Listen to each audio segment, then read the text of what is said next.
Hello everyone, it's me Chebby from UniqueTutorials. Today in this video I'll show you how to uninstall or remove any installed third-party stickers apps in iPhone and iPad devices. So without further more delay, let's begin. So firstly let me show you.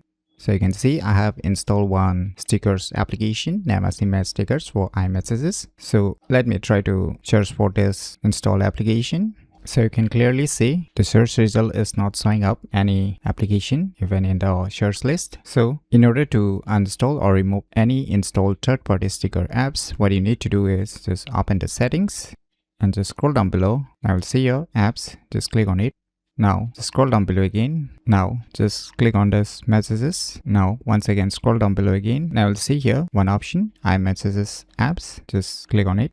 Now you can see all the sticker apps that I have installed. So you can see here one red button is showing up. So in order to delete it, just click on this red button.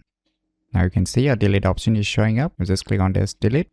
Now click on this delete option. Voila, now you can see we have deleted the third-party sticker apps which I have installed on my respective iPhone or iPad devices. So similarly, you can do the same thing with the rest stickers applications that you have installed on your iPhone or iPad devices. So by using these cool tricks, you can easily uninstall or remove any installed third-party sticker apps in iPhone and iPad devices very easily. So if you never known about these cool tricks, then you should definitely give it a try. So if you find this video tutorial useful, please click on the thumbs like button, and if you're new to our channel, click on the subscribe button, and lastly, thanks for watching.